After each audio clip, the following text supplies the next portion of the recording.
Y es el momento de abordar la información internacional, así que le damos la bienvenida a Lisandro Sabanés. ¿Cómo ¿Qué le tal, va? Nair? ¿Cómo te va? Muy bien. Bien. Internacional con un perfil nacional, ¿no? Con un perfil Claro. mendocino, hoy incluso para ser más preciso, porque se desarrolló la cumbre del Mercosur, la última cumbre del Mercosur, en la ciudad de Mendoza. La segunda vez, ya en 2009, si no me equivoco, se había desarrollado otra cumbre del Mercosur en Mendoza.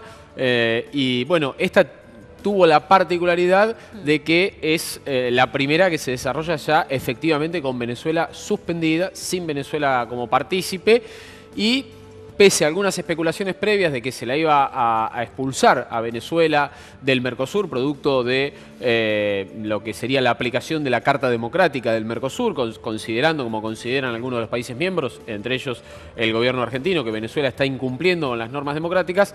Esto no pasó.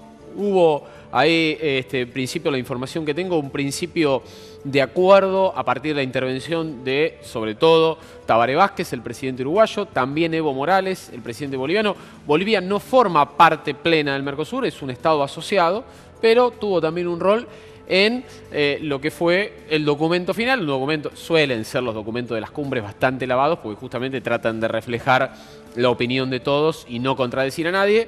Eso no es una tarea fácil, es una tarea diplomática, justamente, y el documento final, si bien recomienda al presidente Nicolás Maduro, que ahí estábamos viendo en imágenes, y a la oposición también, abordar el diálogo, buscar salidas pacíficas a la crisis, hace mención a la crisis política, social, económica que sufre el hermano país venezolano, pero no llega al punto de pedir la expulsión de Venezuela ni la aplicación de la Carta Democrática, como sí lo ha pedido por separado Mauricio Macri, el presidente argentino. También el presidente interino de Brasil, Michel Temer, ha hecho recomendaciones similares. El presidente de México, Enrique Peña Nieto. México tampoco forma parte del Mercosur, pero tuvo una delegación en calidad de observadoras ahí en la cumbre del Mercosur. Esto es la no noticia más importante de lo que fue esta cumbre en Mendoza. La no expulsión de Venezuela es la noticia más relevante de la cumbre. Después hay otros aspectos vinculados a temas comerciales que también tienen relevancia. Si bien no hubo resoluciones, se sigue avanzando en pos de la conformación de un acuerdo de libre comercio con la Unión Europea. Esto viene desde hace muchísimo tiempo, Nair, desde el año 1999, se frenó en algún momento, volvió a tomar fuerza en el 2010, volvió a frenarse, volvió a tomar fuerza en el 2016. ¿Cuál es la gran traba que hay para un acuerdo entre la Unión Europea y el Mercosur? Bueno, la protección que tienen los productos agrícolas en la Unión Europea propios, ¿no? Sobre todo en Francia, ¿no? Para proteger sus productos agropecuarios, la Unión Europea pone trabas aduaneras a lo que viene de afuera. ¿Qué es lo que más tiene para ofrecer el Mercosur? Justamente productos primarios, productos agropecuarios. Entonces hay ahí una diferencia muy grande que no se ha podido resolver. En teoría, limones, claro, sí, no es puntualmente en este caso los limones, pero es un buen ejemplo. En teoría se ha avanzado más, se ha acordado en otros productos eximirlo de impuestos aduaneros para poder comerciar libremente.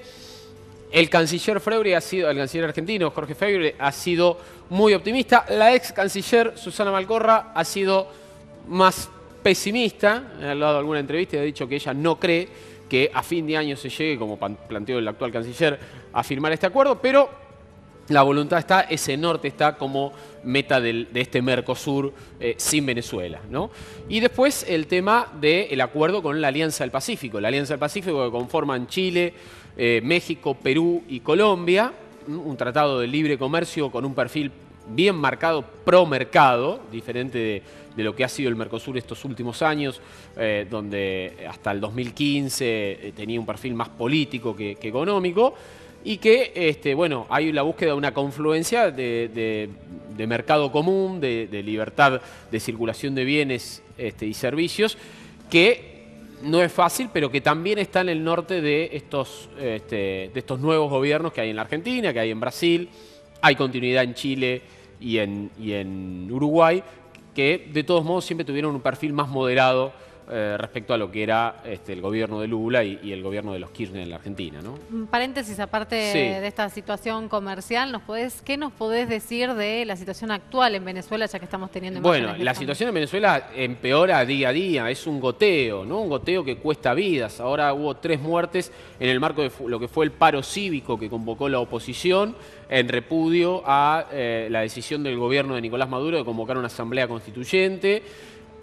Previo a esto estuvo la convocatoria de la oposición, de la asamblea legislativa, a un referéndum informal, porque la asamblea no termina de estar claro que tenga potestades para convocar un referéndum. El referéndum, digamos, lo que se puede visualizar, digamos, todo es muy difícil en Venezuela porque las fuentes informativas forman parte del conflicto en general. Movilizó millones de personas. No es novedad que hay millones de venezolanos que están en contra del gobierno de Nicolás Maduro. Las últimas elecciones que hubo las ganó la oposición, fueron legislativas. Las elecciones regionales a gobernador están suspendidas desde hace más de 6 meses. El gobierno argumenta que es por la crisis económica. Uno entiende que también hay temor del gobierno a perder esas elecciones. Pero el gobierno también tiene su base de sustentación popular, tal vez menor, pero que también la moviliza. Y en ese empate, por llamarlo de alguna manera, bueno, sigue profundizándose la división y la crisis que abarca diferentes aspectos, ¿no? Social, económico, humanitario. Hay problemas de abastecimiento. Venezuela es un país que no produce alimentos, importa todo y tiene un gran déficit con eso.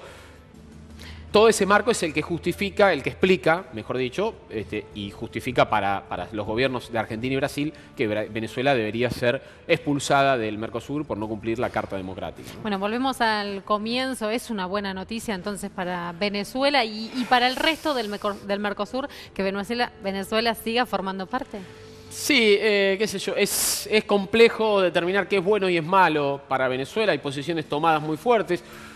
Uno entiende que la sangre no llegue al río, utilizando un viejo dicho, siempre es positivo, ¿no? Siempre es mejor pensar que se pueden solucionar los problemas con Venezuela adentro, ¿no? Lo que pasa que es también una muestra de optimismo excesivo, pensar que se va a dar esto que pide el Mercosur, de que haya un diálogo, de que la oposición y el gobierno se sienten a negociar y que busquen una salida, digamos, unificada a la crisis. No creo que en este punto de conflicto eso sea algo, un lugar próximo para llegar, ¿no? Me parece que el gobierno de Maduro sabe que si pierde, corre serios riesgos de terminar en la cárcel, Maduro y la primera plana y la segunda, te diría también, del gobierno. La oposición sabe que Maduro no va a dar elecciones si no tiene certeza de que las puede ganar. Y en ese, digamos, en esas certezas mutuas es que florecen los episodios de violencia de uno y otro lado, con el agravante, como siempre digo, porque es verdad que hay episodios de violencia de ambos lados, con el agravante, como siempre digo, de que el Estado es el que debe garantizar la paz interior, ¿no?